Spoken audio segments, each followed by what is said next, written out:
You are listening to the Julie Parker Practice Success Podcast, where you discover management insights and strategies for your successful dental practice. There are also interviews with key people in the industry who have advice and services to help you and your team achieve great success.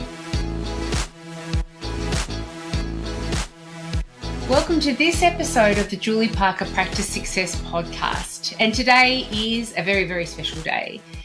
The guest that I have today is someone that can truly help you, all the dental practitioners, but also dental team members out there as well, achieve a different level of success and patient engagement that you might not be achieving so far.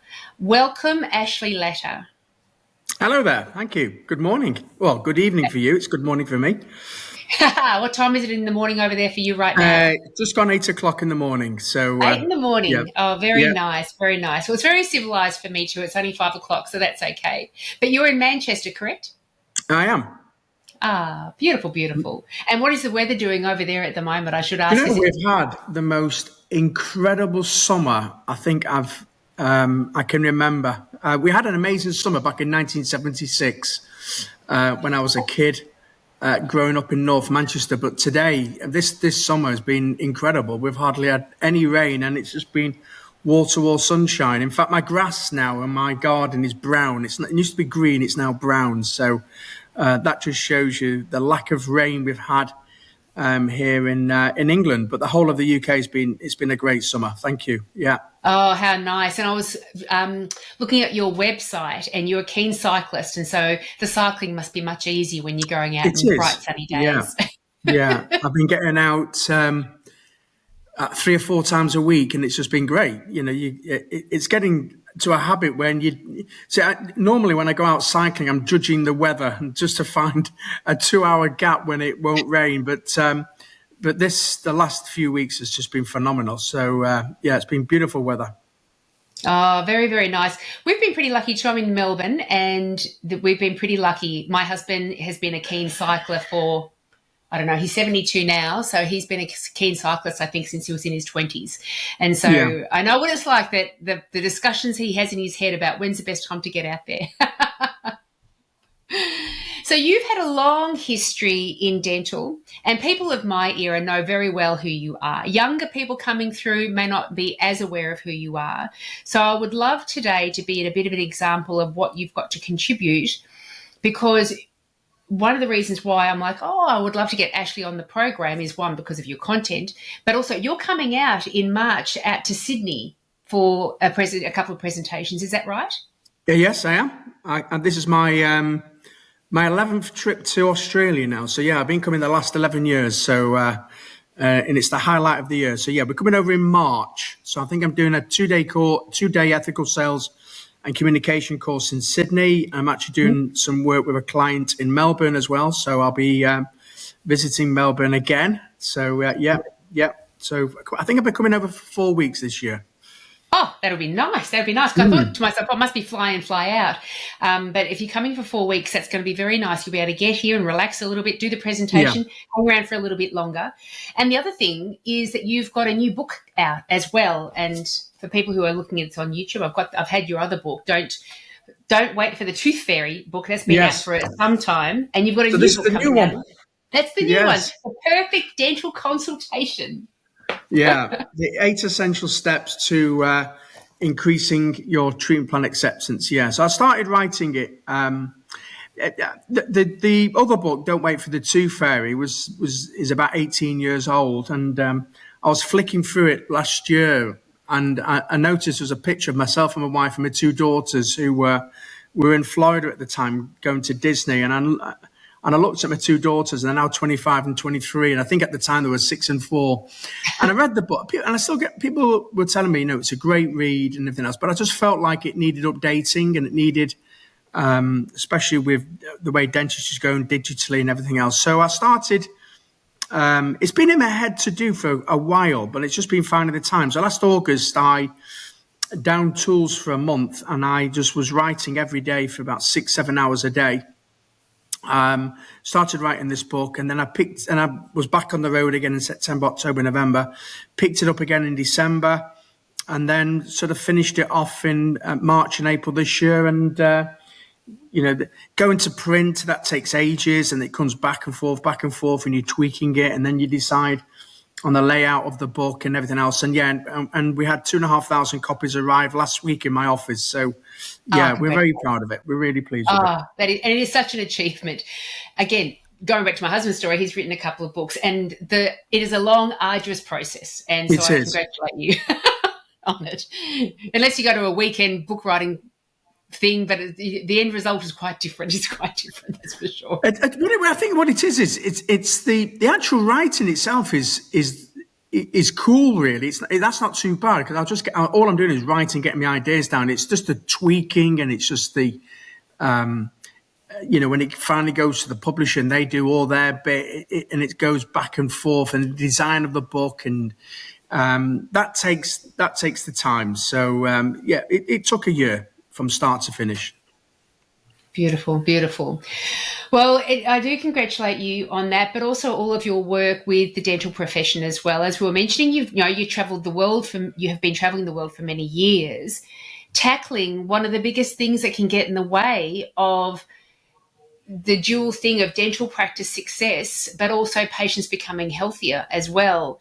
And so for those that don't know about you, in my world, you are the ethical salesman. You help people be able to bridge that gap between a dentist seeing what needs to be done in a patient's mouth and having it actually come out of their mouth in a way that is engaging and doesn't sound salesy. And a lot of dentists don't want to be salesy, and that's not what you're about.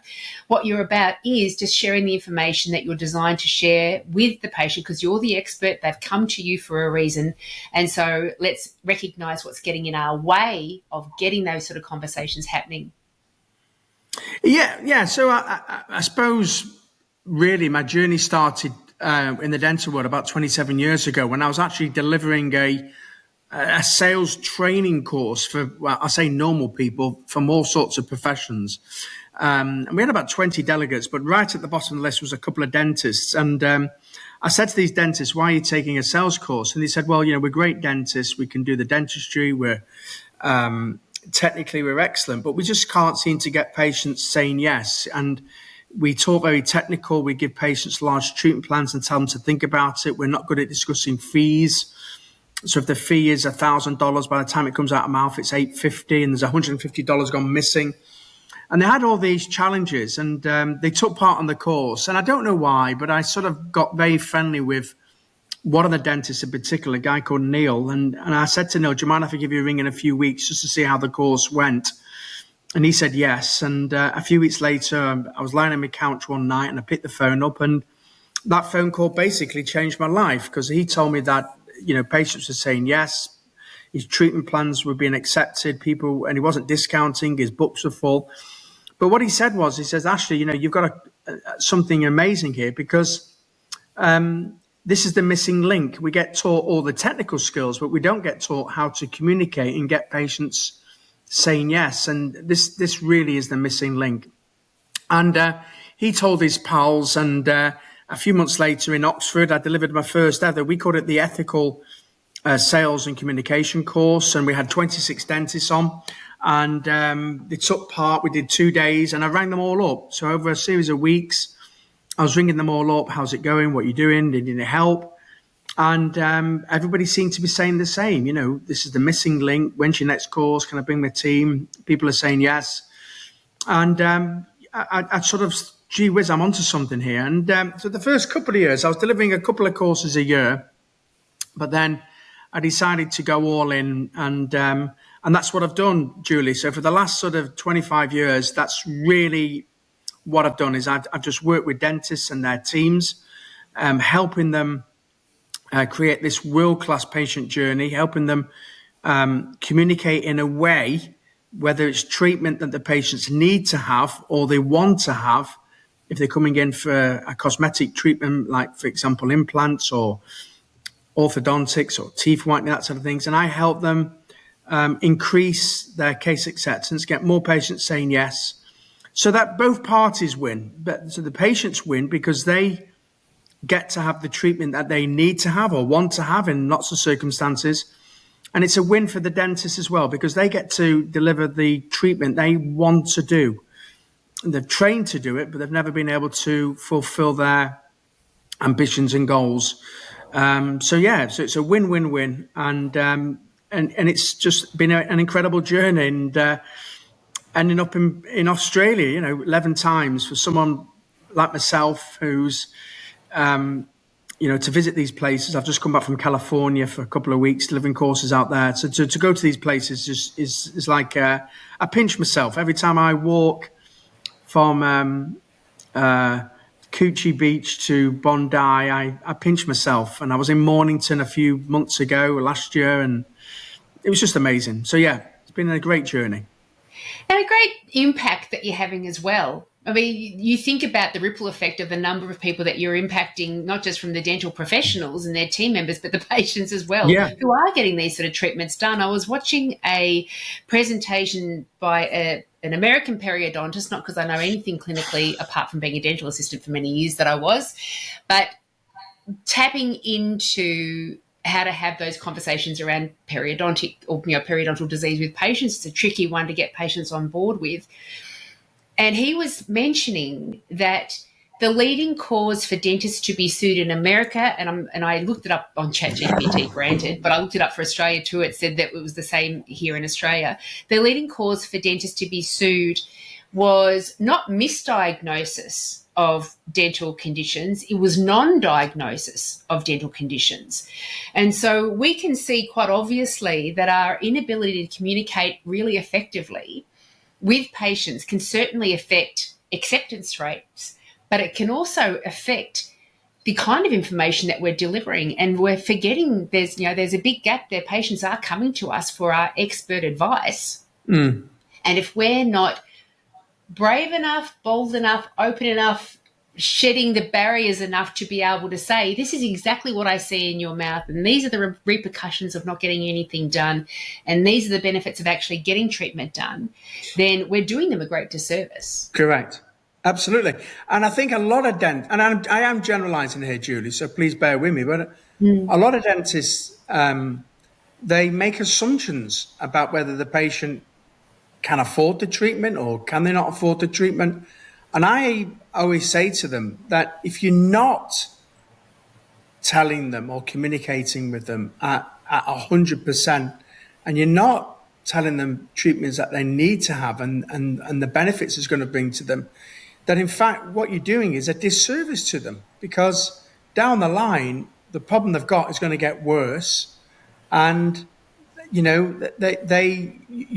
could have influenced them to have treatment that they really needed to have. So you owe it to them. And if you don't do it, you do them a disservice. And I think, as you rightly said, it's very rarely is it the technical ability of the dentist, it's the communication or the lack of it.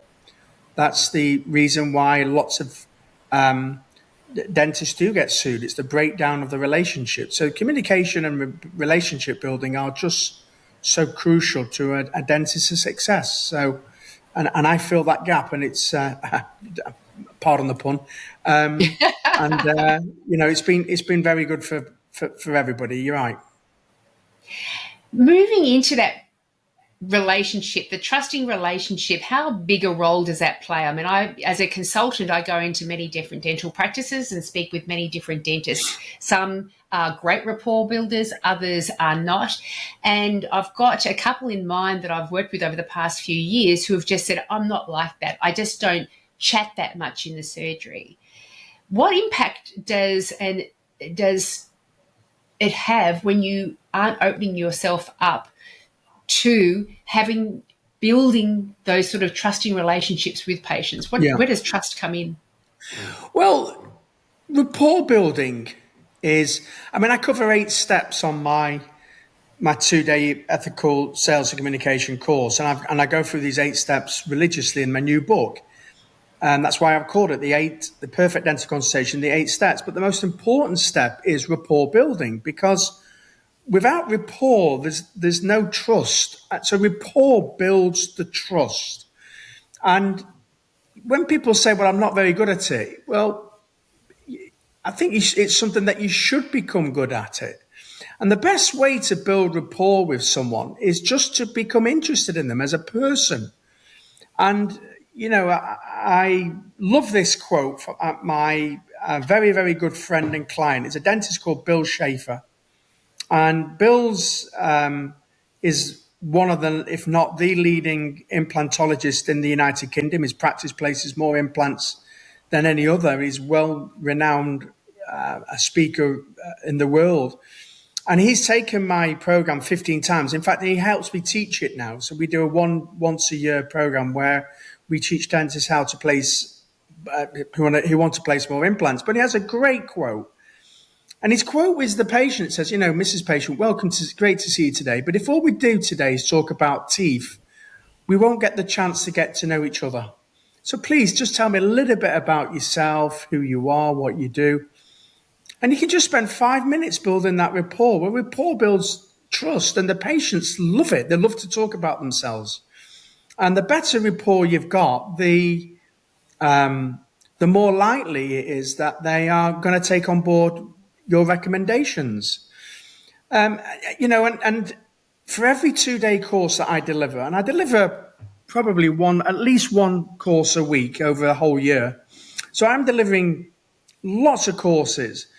But I do a follow-up coaching call. With every program I deliver, I do a follow-up coaching call, and I get the dentist on a Zoom call, and I ask them how things are gone. And without doubt, everybody says, I just spend a little bit more time getting to know my patients, and I've learned more about them in 5 minutes than I have in the previous 5 years. And amazing things have happened. They've told me things that they want to have done to their mouth, and I've created new opportunities and new treatments just by getting to know the patient. So you've got to become, if you keep telling yourself, I'm no good at it, then you'll never be good at it. But you've got to make a concerted effort to connect and build a relationship. And then the best way is to become interested in somebody. And if you do that, you will build amazing rapport, amazing trust. And I've got hundreds of success stories of patients, a dentist telling me that by just spending a little bit of time connecting with the patient, amazing things have happened after. And it benefits the dentist too, and the whole team, because you enjoy your work so much, because you really feel like you are having happy interactions with people that you know and are familiar with. You feel like you're having a greater impact. The feedback from the patient is so much more positive. So another aspect of the win-win-win all round. Yeah, absolutely. I always remember the key thing, especially if it's a new patient, if you've got a new patient and you can have a receptionist can give you one or two things they've told the receptionist about the patient, and you can bring that up in the consultation. Jenny mentioned to me, you're getting married in 12 months' time. Congratulations, Julie. How are the arrangements going? It must be really exciting. I mean, the patient, it just stands you out. So it's something that you should learn to master. And once you do that, opportunities will open up. And like I said, the vast majority of people welcome this. They want to talk. Most people's favorite subject is themselves. And if you can do that and open up, it's amazing what you'll learn about your patients. That's for sure. And everything's difficult and foreign until it's practiced enough. Correct. I mean, the first time you drove a car, rode a bike, walked, it was all foreign. And it's just a matter of you're not comfortable with it because you don't feel competent and confident in that space. But practice, you'll develop those skills. It's like you've developed every other skill.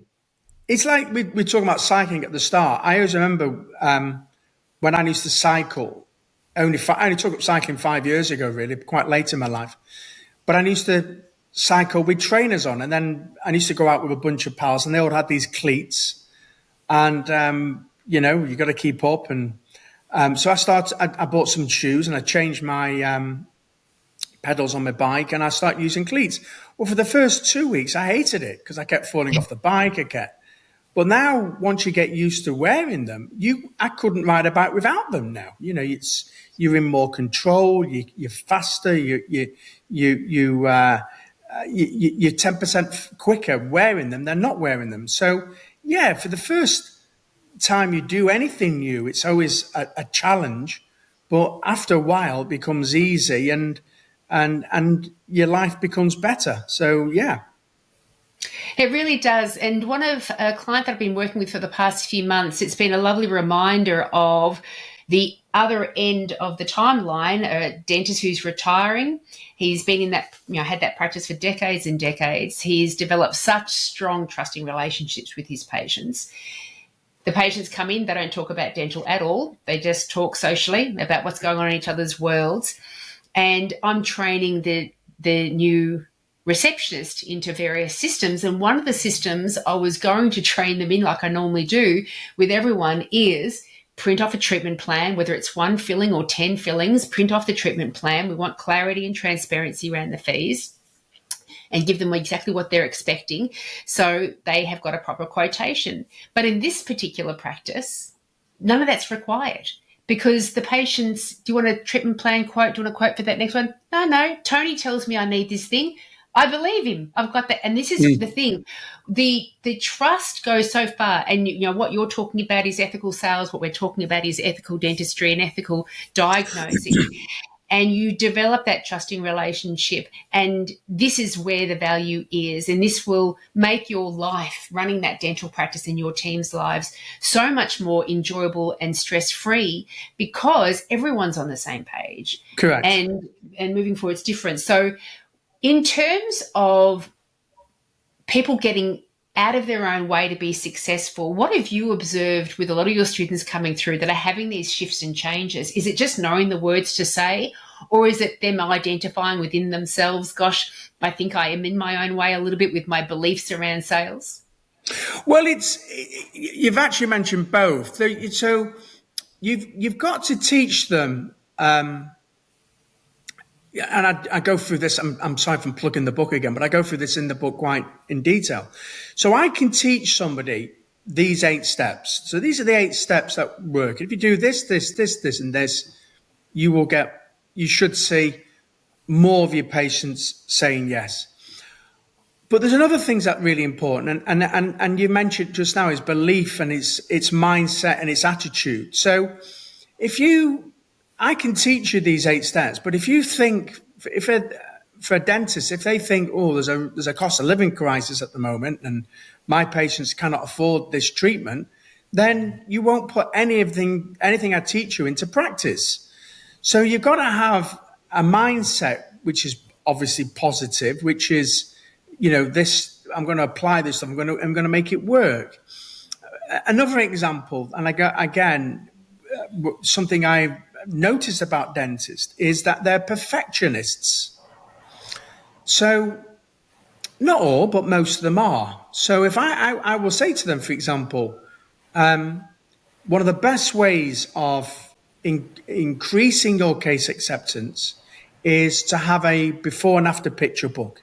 Put a book together with your pictures before and after. Put it in a book and leave it in reception. Patients will pick it up and ask things for you when they come into your surgery. Have one in your surgery as well. And when you're presenting treatment plans to patients or treatment options, you can show pictures in your book. Now, it's a simple thing. Yes, you can use a laptop. Yes, you can use an iPad. But book for me is, it just presents it better for myself anyway. So when I talk about dentists and we're trying to say, have you put your book together yet? No, I'm not sure about this picture. I'm not sure about that picture, and I don't like the margins and that. And I said, well, the patients won't even notice. They're not going to notice. If you have a patient that says to you, I'm not sure about the margins, and they're not a dentist, I always joke. I said, let me know, and I'll come down to your town centre and I'll pull down my pants and show my bottom. It ain't going to happen. So there's other things, and I just say to dentists, put your pictures up on social media and create, and build your profile up. Well, they won't do it because they're all worried about what other dentists will think of the pictures. Yeah. Well, you're not marketing to the other dentists. Who cares? Is that what you want on your tombstone? I was worried about what other dentists thought. So you are right. I can teach dentists these 8 steps, and they work. And I've had dentists tell me 20 years later after taking my course, they're still getting results. It can bring in millions of dollars for them. But you've got to do stuff. You've got to take action and actually do stuff, Yeah. and, put yourself out there, and don't worry about what other people think, and don't worry about what other dentists think. And then if you do that, then you can achieve amazing success. But you've got to do stuff and take action, and, don't worry about having the perfect picture. I've delivered, 38,000 hours of courses. I bet you've only ever delivered about half a dozen perfect programs. I bet you're the same. You always come away thinking, I wish I didn't say that. I wish I'd said that. And I hadn't done that. I count on my hands when I've walked out of a room after 2 days thinking, God, that could not have gone better. Yeah. So, these things, you've got to take action and step outside the comfort zone and put yourself out there. And if you do that, then you'll achieve great success, amazing success. Yeah, that's right. And just having that faith and ability in yourself and recognizing what your skill set is, and that's where your expertise is, and having that faith in yourself. And one of the best things you can do is to start putting yourself out there and ignoring any commentary around it. Like only, get your receptionist to look at the comments on the social media and only bring you patient comments. If they're comments from anybody else in the industry that are unhelpful, I'm not even going to look at them. Can we talk about comments? Yeah. So this is really important. I mean, if somebody who's listening to this could change your life, I'm about to tell you, right? So we have dentists, and it's very common, very, very common, that lots of dentists discount their fees in their head. Okay? It's very common, particularly here in the UK.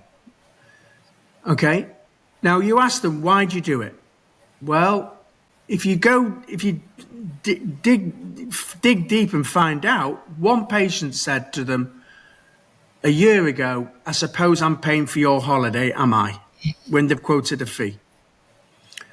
Now, they've either said it in jest, having fun, or they're just not a nice person.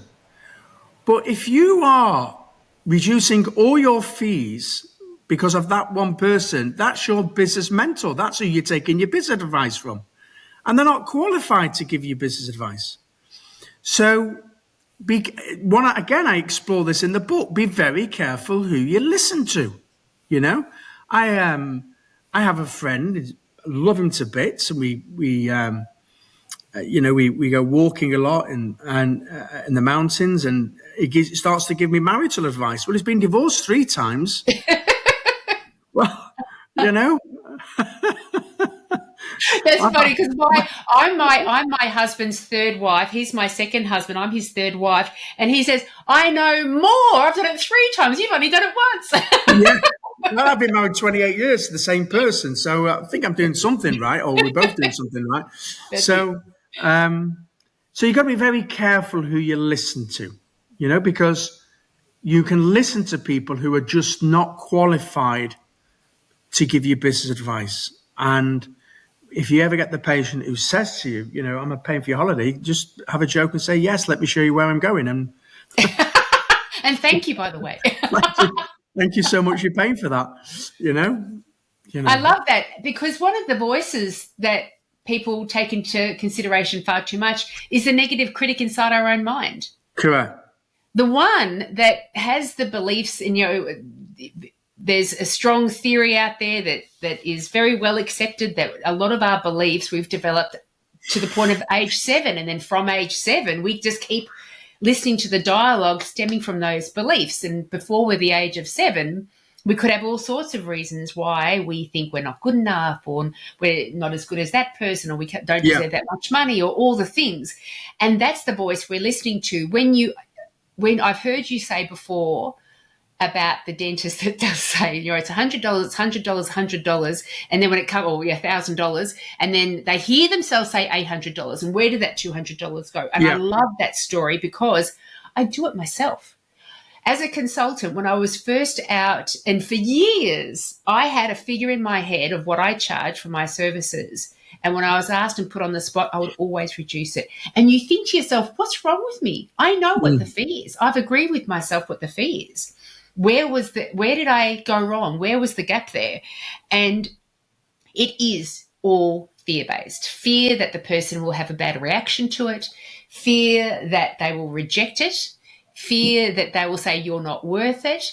But if we can remove our attachment from the other person's reaction, if we can sit there and say to ourselves, I've trained for this many years, I have had ongoing training for this many years, I've done this many fillings and crowns and all the things. When I look at all my patients, how many of them come back with failed treatment? Hardly any of them do. So I can see all the evidence in front of me right now that I'm a very competent dentist, and the treatments that I do are needed and they make people's lives improve. And so therefore, if a person deems for their own life that they can't afford it right now, they're probably not saying they're not affording it forever. I had a conversation in my last episode with somebody who said sometimes people are just saying, not now. They're not saying no forever, just not now. I can't afford it this month. And so, but if they've deemed for whatever reason they're not moving forward with it, great. If they've deemed that they are moving forward with it, great. If they're going to pay it off on a payment plan, great. Whatever the result is, great, because you have done your job and you have not allowed this subconscious desire to please everyone around you and not have anything bad happen control that conversation. Well, if you think about a patient, let's say, for example, let's take an implant as an example, okay?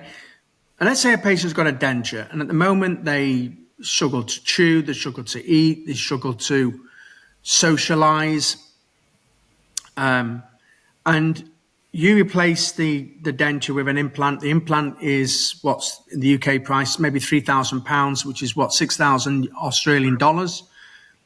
Bring the patient back 3 months after treatment and sit down with them after and sit in front of them and just check the implant, and then you can have a coffee with the patient, and just say to the patient, how's life been since you've had this implant? And just listen to what they tell you and capture it. Now, unfortunately, I think in Australia you can't video that and use that in terms of marketing, but I think you can in the UK.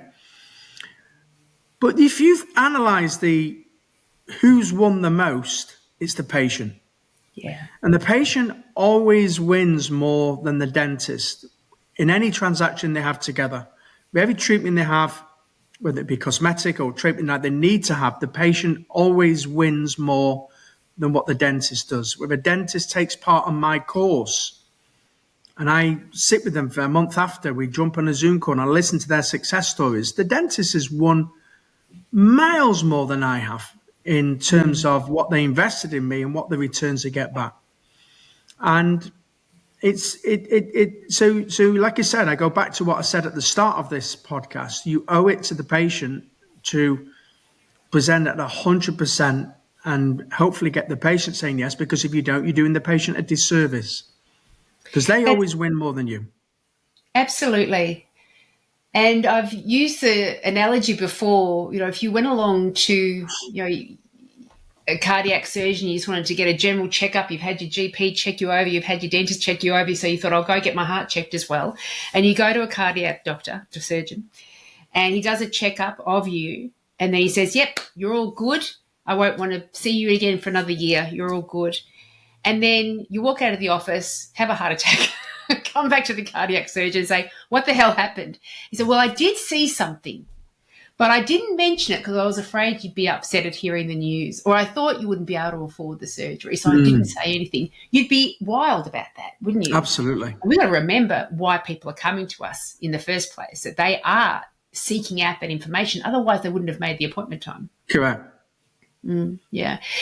And so when we are talking about getting the mindset right, recognizing the value that the patient's going to end up experiencing. What does the rest of the team have? Do they have any involvement in it? Does your training extend out to the rest of the team? Yeah, I mean, if a practice really wants to do this properly, then they have to do the whole team, as you're probably aware yourself when you go and visit practices.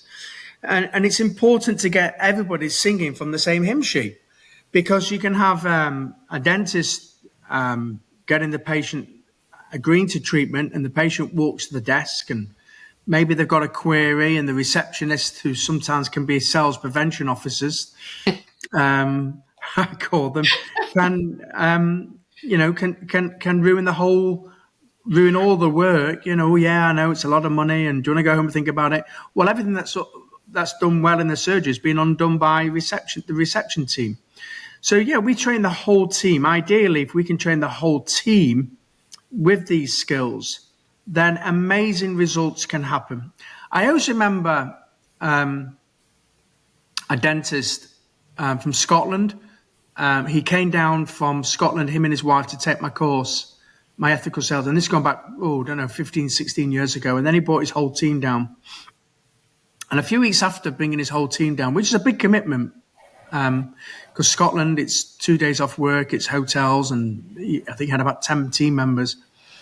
And I remember him ringing me up about a month after, saying the best thing he ever did was bring my whole team on board, because he was talking to a patient about treatment, and he was just about to tell the patient to go home and consider this.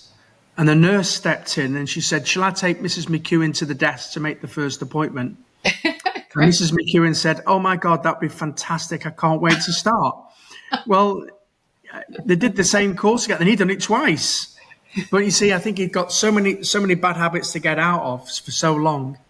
And she noticed the patient was really keen to go ahead. She noticed all the buying signals and all the indicators, but the dentist had missed them, and the patient was delighted to go ahead. Another example I had recently was a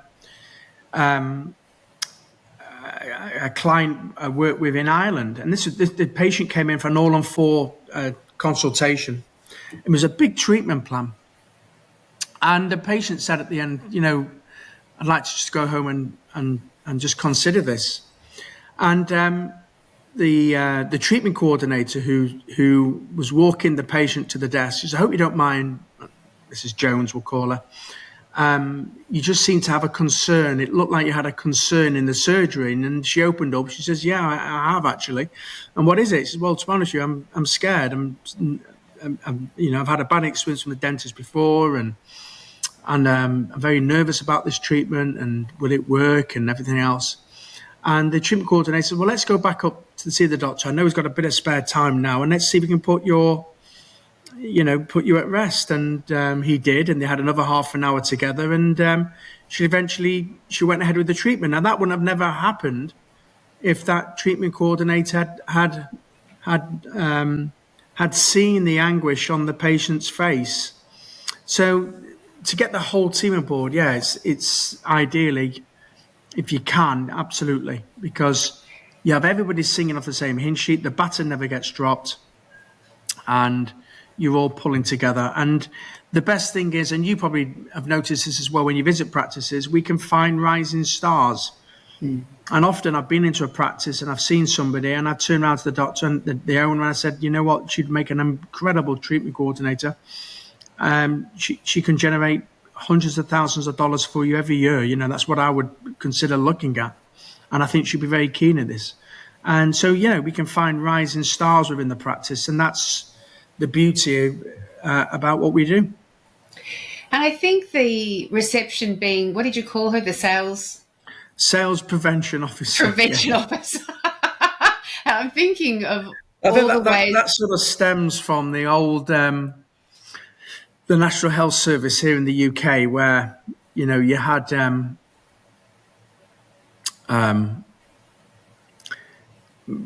I'm generalizing and stereotyping here, and I shouldn't do that really. But sometimes there was a case in the old practices for when I was starting out in the industry, that some of them were, you know,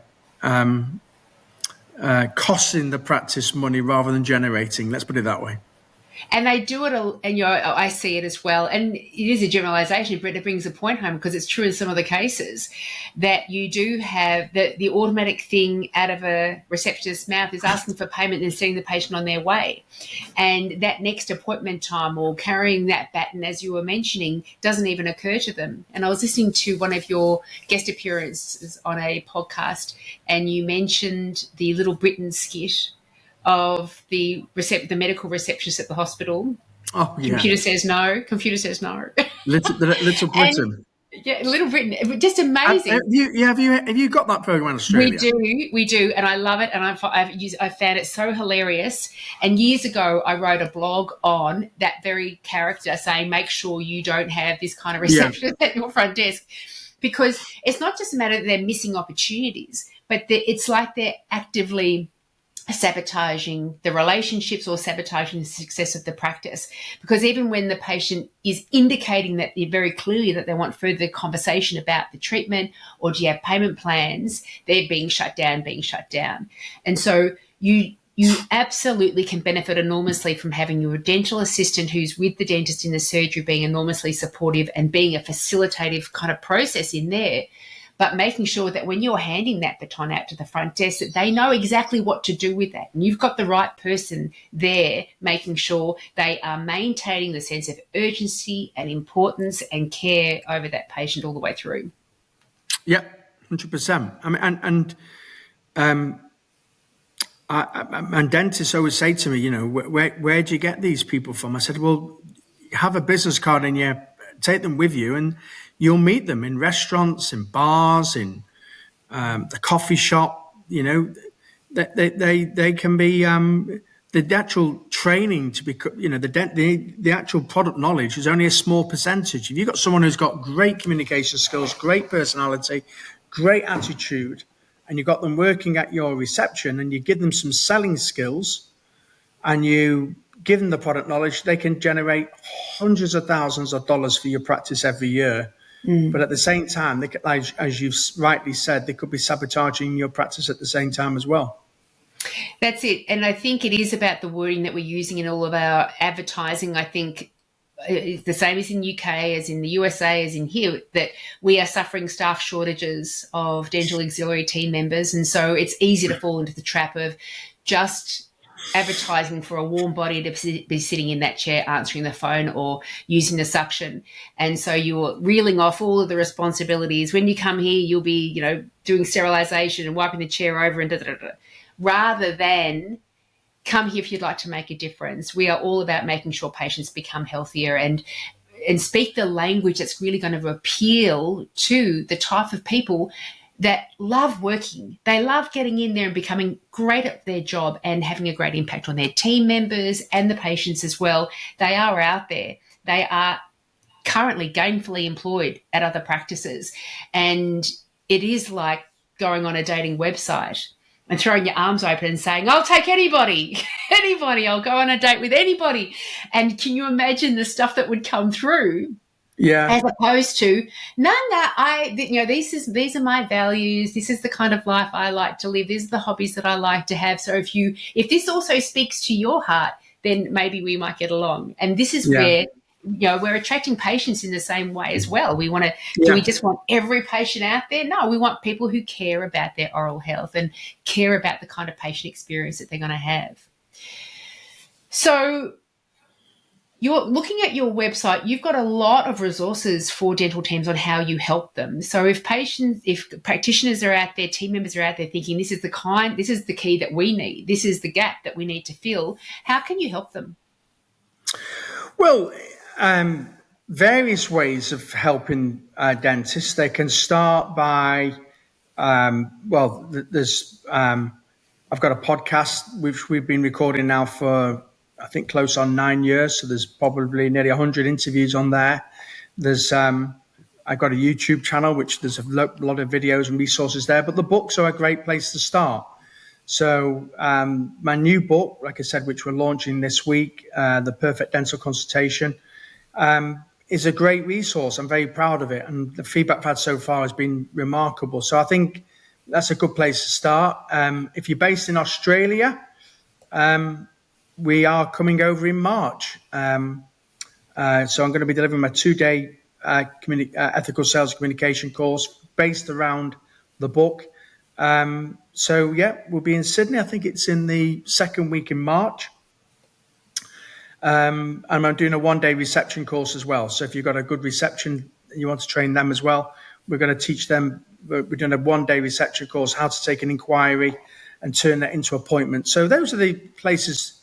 There's different tiers. You can start a relationship with me just for £15, or jump straight into the program and work with me live in a room. I don't have big numbers. We normally have just under between 25 and 30, and I get round and coach everybody. So I can build a relationship with every participant on the course. So various places to start.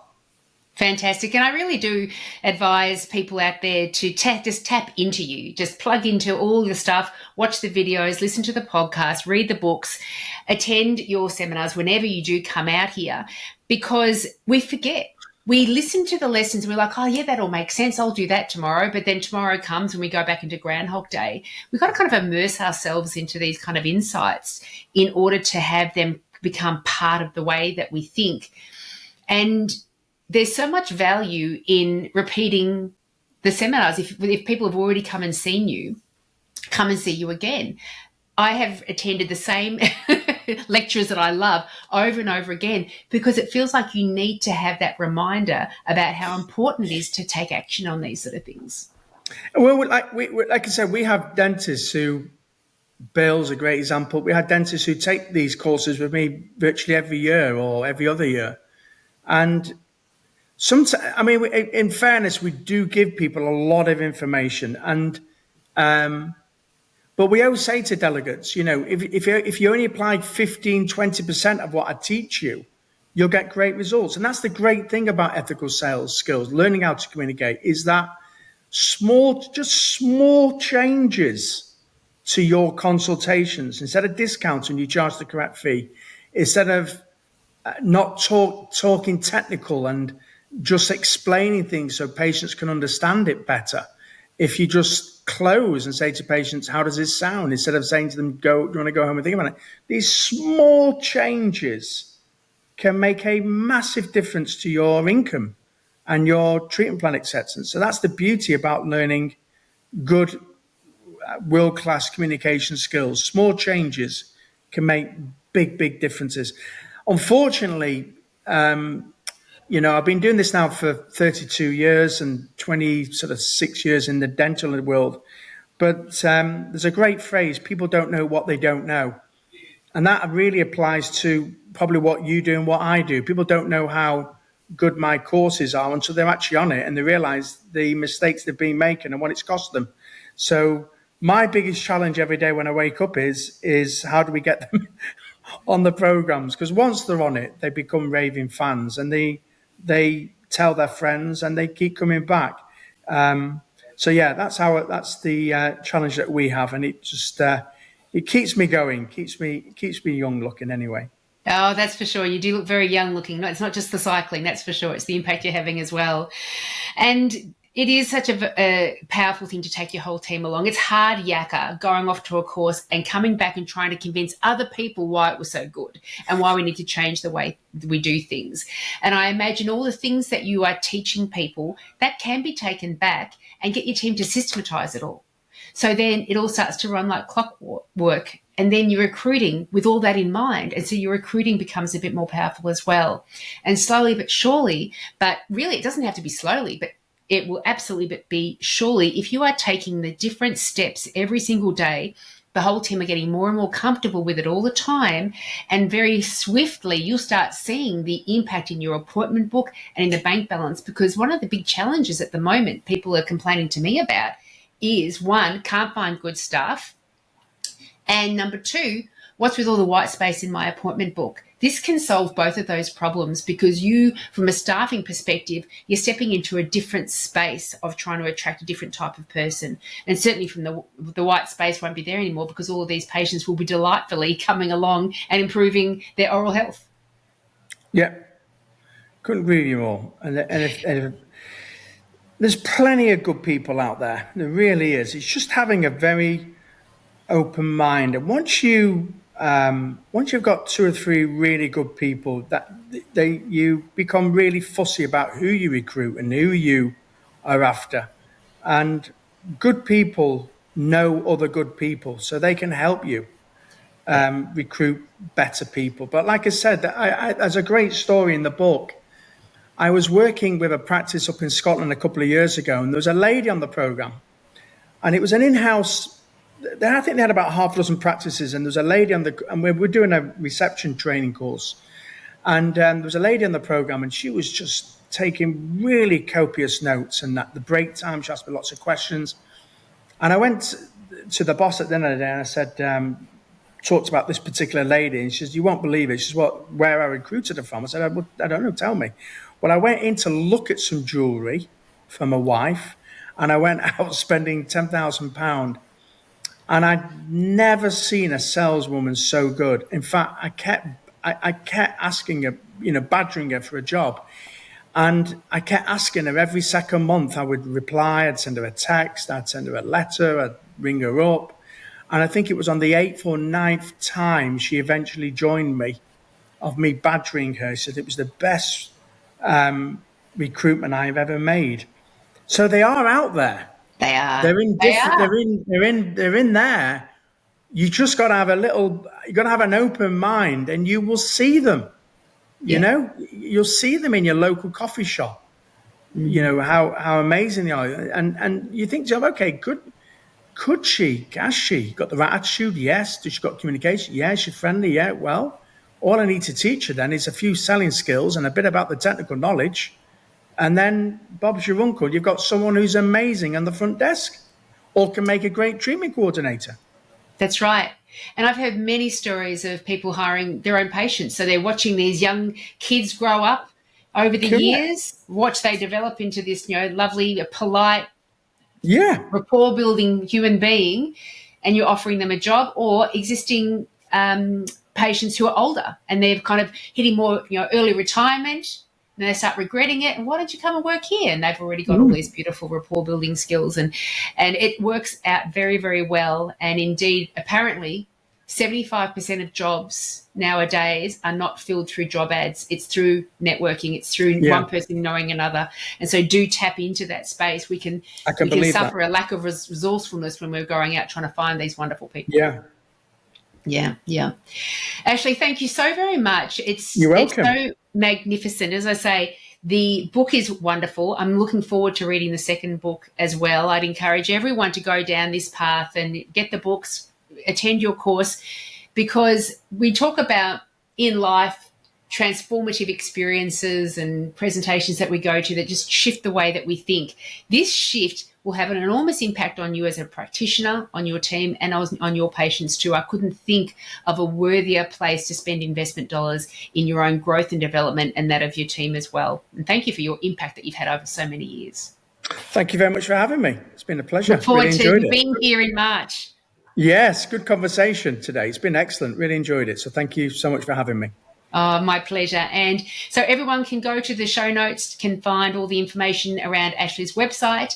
He is coming his tour here in March next year, and the links to buy the books as well. So do jump onto that. And as I say, immerse yourself in the world that is Ashley. So thank you, Ashley, and have a good few months of bike riding until you head down here to Aussie. Thank you. Well, it'll be the end of our winter, so I'll be looking forward to it. You will. It'll be nice weather by the time you get here. If you enjoyed this podcast, then I encourage you to head over to Amina and my website, dentalbusinessmastery.com.au. You will find all the information that you need if you would like to gain our assistance in helping you and your team achieve great success. If you would like to find out more, you can also email us directly at info@dentalbusinessmastery.com.au. businessmastery.com.au. Thanks so much for listening.